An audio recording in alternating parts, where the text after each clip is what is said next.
Take a deep breath.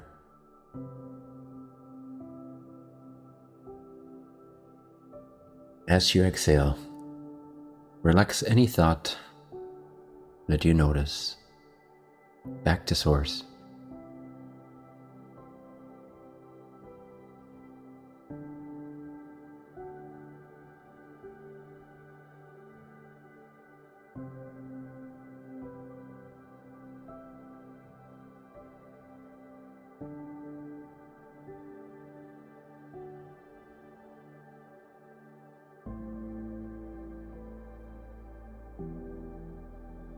Acknowledge the presence of life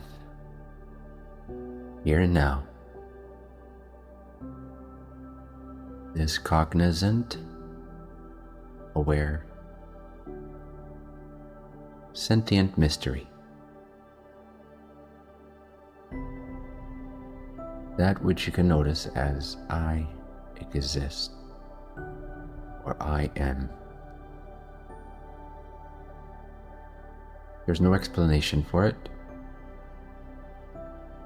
It does not come from your brain. It does not come from the elements. Somehow, there is this magical quality of being, of something existing, of something being aware of itself being.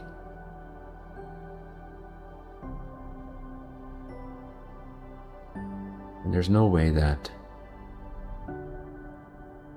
two rocks bumping into each other for millions of years can suddenly create awareness itself.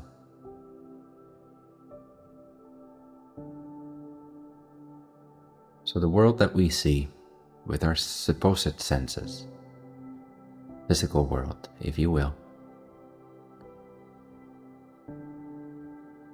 is not the host. It's not hosting your sentience, that mysterious phenomenon of the fact that you are, which is amazing when you really consider it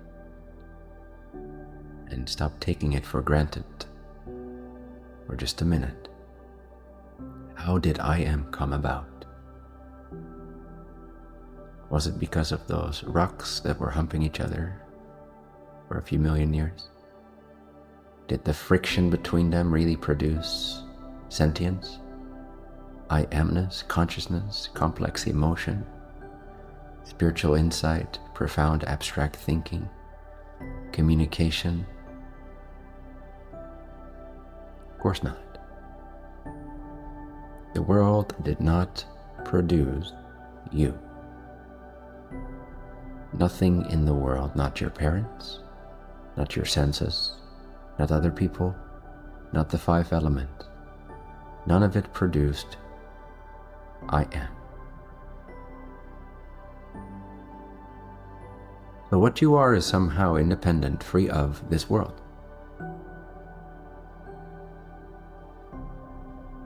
There is the kingdom of the senses, the world of Caesar, the world of Newton,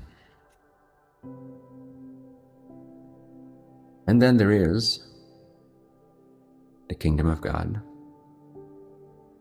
domain of the true self, the actual reality, which constitutes the perception, the bundle of colors and shapes and sensations and form that we label the world. You do not exist inside of that world. You are not made by anything that appears within it. That apparent world exists within this mysterious power that knows. That which actually, right now in your own direct experience, you go back to the heart, the very core of your experience right now. You look at yourself directly right now. You will see that beingness, that formless yet palpable beingness. Within that beingness, which has no form, therefore knows no limitation, has no parameters aside from existing, the perception of the world arises, appears, plays around, changes form. We shift through all of these trillions of frames per second, these timelines, creating this illusion of motion and space and time and separation. But it is always just a play, and nothing within the movie creates the screen. Nothing that the light projects itself through, whatever the image may be. None of the images it projects through created the light. So we have here a dual system. We have the world or the illusion, that play of perception, which includes your body, make no mistake. Your body is not the awareness, so the world does not exist inside of your body. Your body is a part of the world. And the entire world, including the perception you've labeled artificially. This is where my body ends, and this is where the world begins. Therefore, this is my body over here, and that's the world over there. Both of these are actually the same canvas, the same painting of perception itself. They're also the screen, equally, of the movie. Separation is an idea. It's not an actuality. It is not a findable reality. You do not end where your skin ends. You are. Within that you are-ness, on that background of consciousness, of being, the world appears, including this little avatar character of your body. Just because you're able to move it around at will still doesn't make it ultimately absolutely real. Doesn't turn it into anything other than a perception. So we have again a dual system. We have the illusion, including the body. Let's call this the world, or the world of Newton. And then we have the kingdom of God, the kingdom of heaven, or the abode of reality. Your actual self-beingness.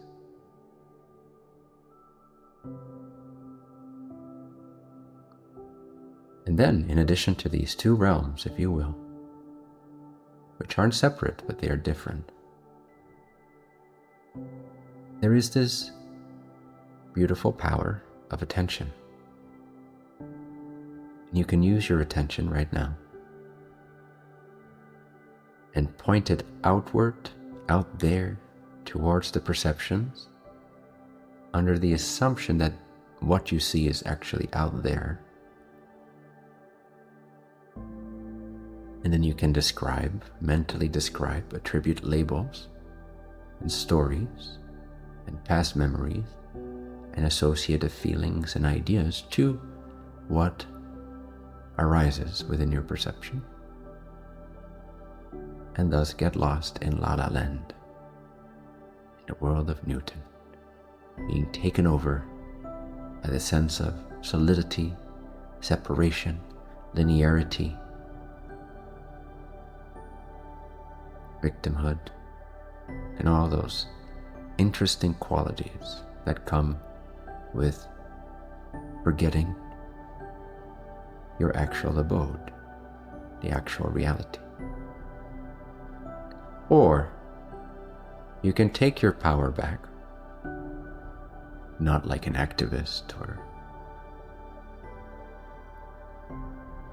anything like that. Simply taking your attention back instead. That is taking your power back from the illusion to which you attribute yourself, to which you give your power, to which you have been outsourcing source.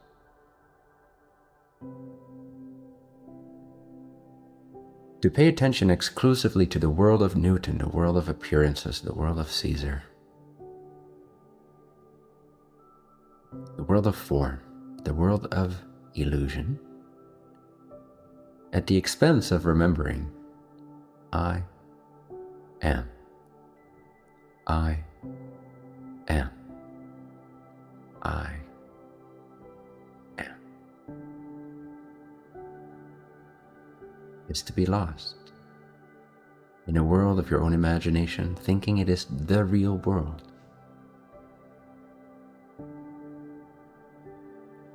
But you can use that same attention and flip it around back onto self, back onto being, back onto this formless, magical, but undeniably present quality of something here is sentient, is alive. Something here exists. Again, I'm not talking about the body being alive. The body being alive is just motions appearing. The one who's witnessing the body's motions appearing and its organs functioning, that which knows that is what's actually alive. Your body's not alive. You're not alive as your body. Your body is simply moving, shifting, changing, functioning. That doesn't mean it's alive. It doesn't mean it's sentient. You exist. That is what it means to be alive. So take your attention back even prior to assuming yourself to be the body. Go back even further into the background of I am. Because I am exists whether the body does or not, whether the body sleeps or is awake, whether the body feels good or feels bad, whether the body even came into being in the first place or never came into being. In this case, it did for you in this way. But before that, what were you? Before your grandparents were even conceived, where were you? What were you? How were you? That which you were prior to the conception of your grandparents, you are now. That same alive sentient principle. It just takes on all these different forms. It plays. And that's fine. But when you forget that it is a play, and when you attribute to it this reverent quality of reality, and you misallocate what is real or truly alive or truly existent to the play, which is simply a playful product of that existence, of that aliveness, of that reality, then once again, we are outsourcing source to a video game, to a virtual reality, to a holographic projection of what's possible, forgetting the actual substrate of I am. So to take our power back is the same suggestion as surrender your little self, your idea of I am this body, this limited body in this defined world of reality. And you take your attention back, you take your power back, or you could say, if you prefer, I surrender. What do you surrender? Anything you can come up with. You throw it in the fire of source. You give it back to this background of I am. You toss it into that trash bin, that beautiful, mysterious trash can of I am. It takes it all. You can surrender all of it, all of you, all your ideas, all your mental contraptions, your conceptualizations, and you can give it back to the background of being. You can give it back to source. You can give it back to life. You can surrender what you think of as yourself until you realize your actual self. But if you cling to the trash of the mind and you refuse to throw it in the trash bin of I amness, give it back to the container of God, then you will carry around your trash. You will feel like you are this or you are that. Like you are mortal, you are time-bound, you are space-bound, you are small, your circumstances define you, and so on and so forth.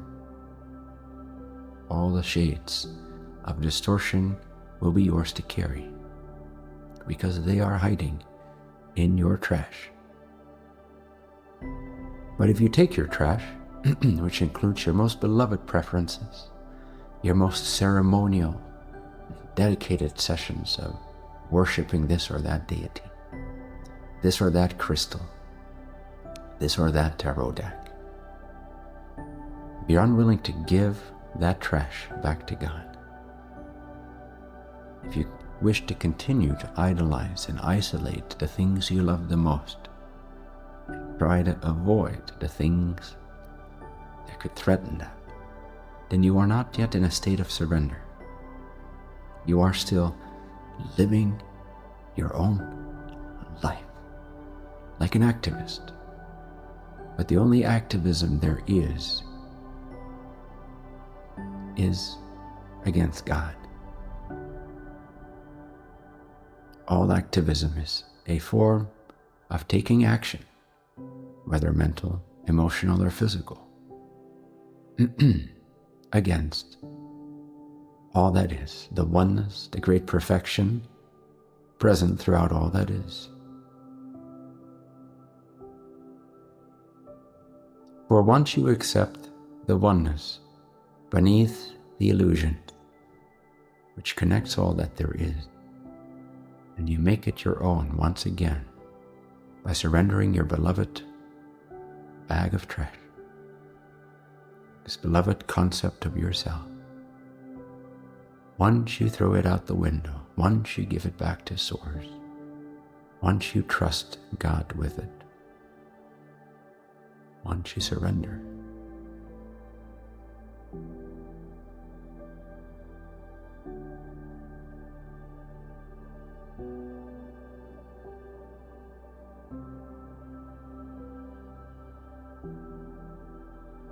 guess who's there to greet you?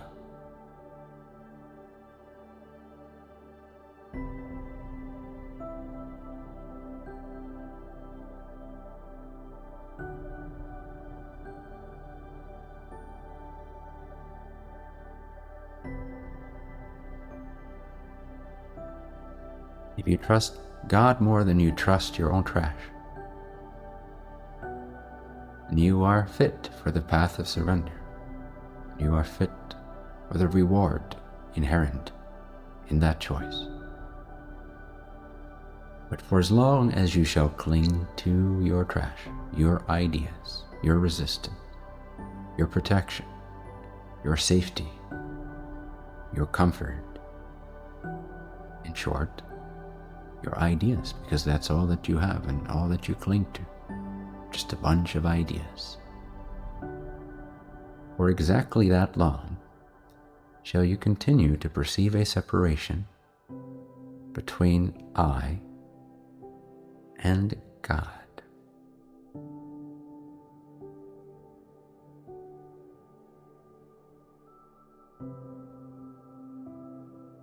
But when your trust in Source, in God, in life as a whole, begins to outshine or exceed, overwhelm, or expire your otherwise clingy attachment to your own ideas, that is when surrender begins to become a reality for you. Before that, it's just a thought. It's just something you entertain. It's just a nice philosophy. It's just a lifestyle idea. But real surrender means real sacrifice of the things you love the most, which are your ideas. For everything you think you love out there is tied to an idea that somehow you cultivated or you inherited from society, that you have started to believe in and find evidence for.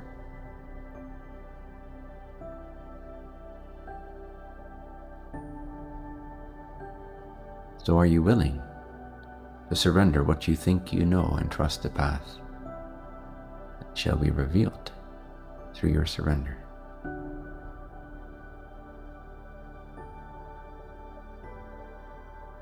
If so, if you walk this narrow path through this small gate of surrender, genuine surrender, not the lifestyle surrender, not the yoga magazine surrender, not the mindfulness group session surrender, actual surrender of all the garbage you have collected in the form of what you think is right and what you think you need to protect and what you think you deserve and want and what you think you love and what you think you should avoid.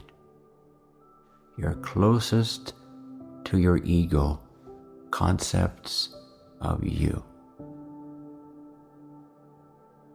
Once you grow in willingness, in maturity, in readiness, throw that out. Then this narrow path shall be revealed, and you shall walk it with relative ease. It will squeeze out of you everything that is false, everything that is untrue. Like a sacred fire, it will burn you up and set you free.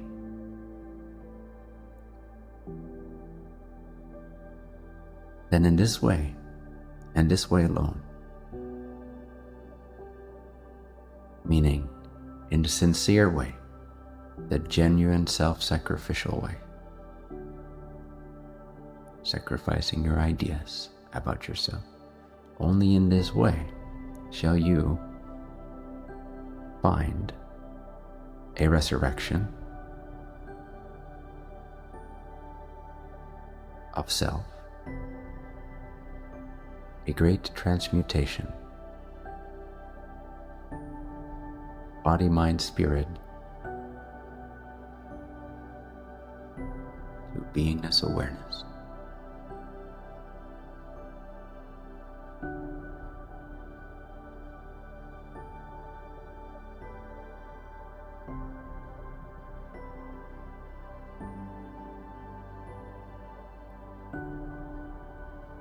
And I encourage you to tune in, to inquire, what is on the other side of this gate for me?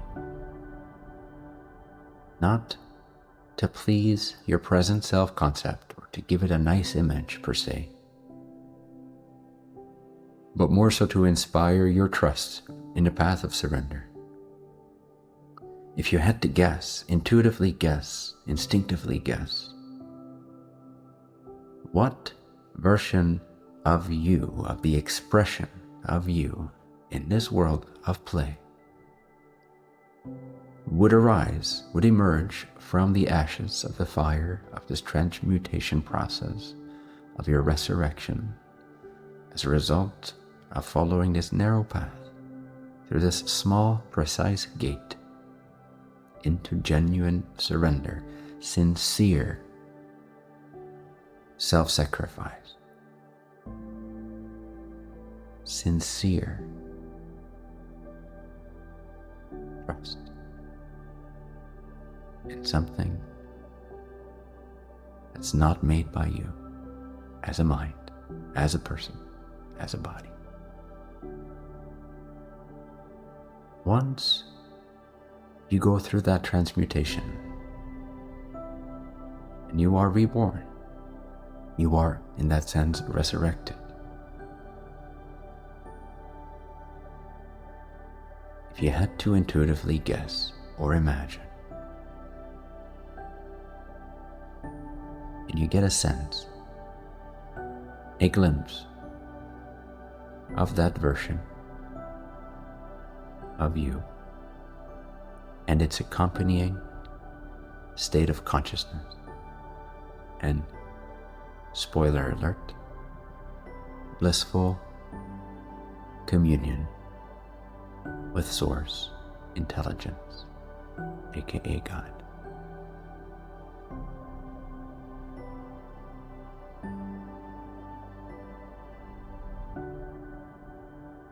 Don't allow the mind to hijack this as simply an idea or a philosophy.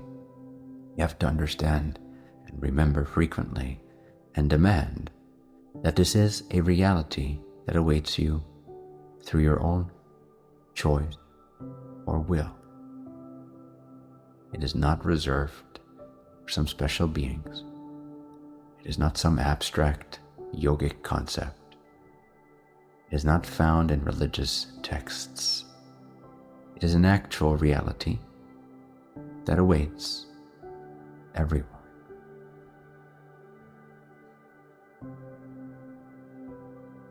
Remember, it's an actual reality.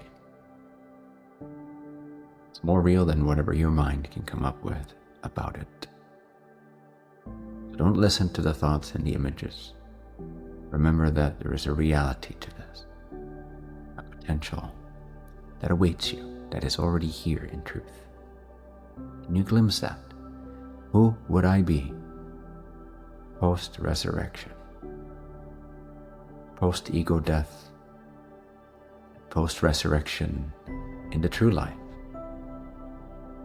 What would my true life be like, my awakened life, the one that has burnt through the veils of the game seeming real, and thus freed me to recognize and be one with what is actually real, and to come naturally from that settled state of blissful communion with Source Intelligence.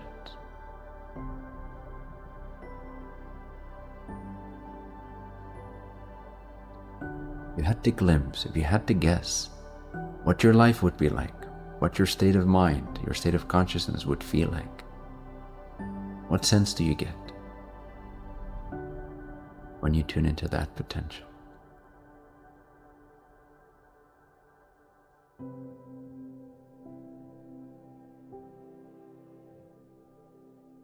And would that be worth it to you? Would that be worth the sacrifice of being so attached to chocolate over abandonment? Who says chocolate is better than being abandoned? When was the last time you learned more from eating chocolate than you learned from being radically abandoned? So tell me, O brilliant mind with ideas and righteousness, why is your chocolate date with yourself preferable over being abandoned by someone you've given your commitment to? Tell me, what is so much better about chocolate? What is so much richer about it? Or whatever else you prefer, or idolize, or think you love? What's so much better about rock climbing, or martial arts, or ballet, or watching Netflix, than being torn to shreds by the person you love, emotionally, mentally?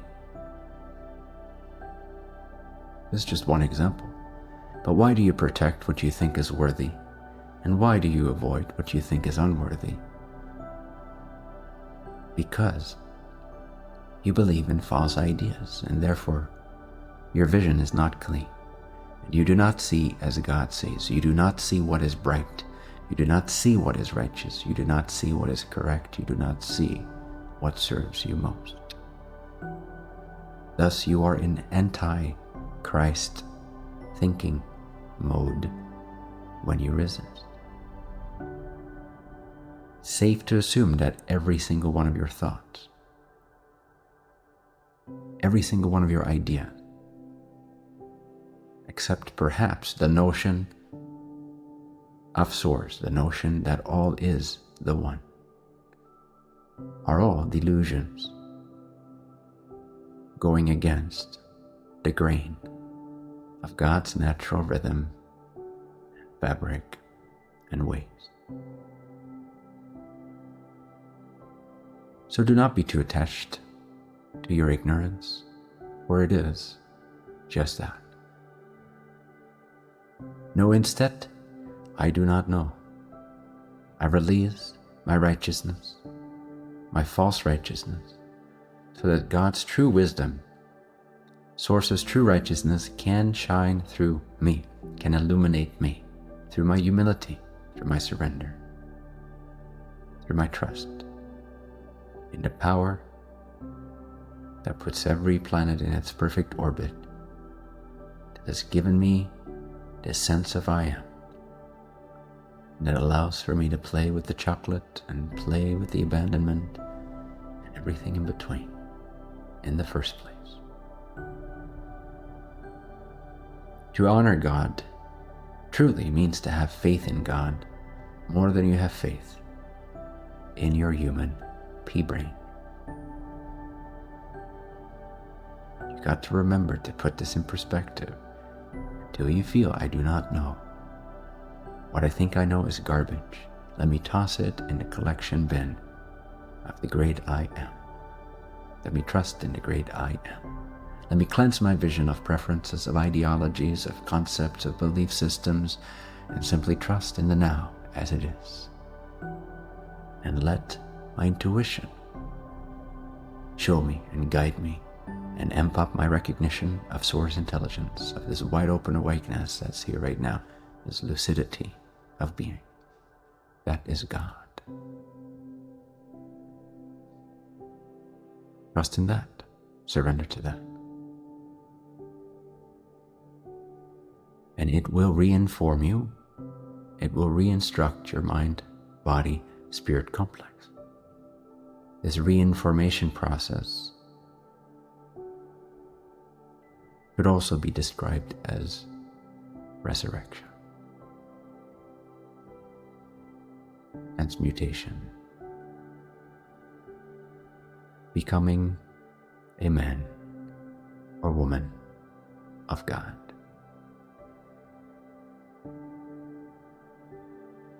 Take a deep breath. Know this is possible for you as an actual reality that you cannot think about. It has nothing to do with your thoughts. Remember, it is an actual reality of being that awaits you. Take another deep breath. And declare that you don't know anything about anything and that you're perfectly okay with that. That you will trust in Source. It is greater intelligence. Take another deep breath. And declare to yourself, if you will, or it's up to you, I surrender to you. I surrender to Source. I surrender to the whole.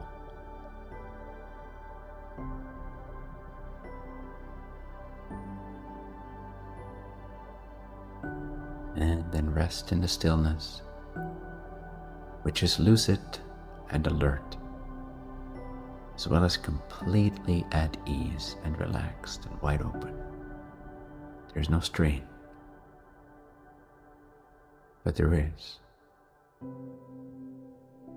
a dense clarity,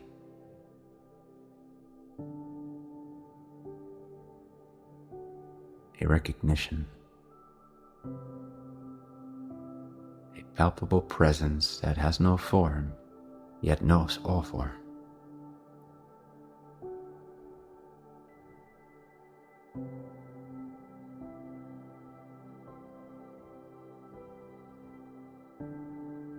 Surrender all stress to that great ease, that great perfection of reality.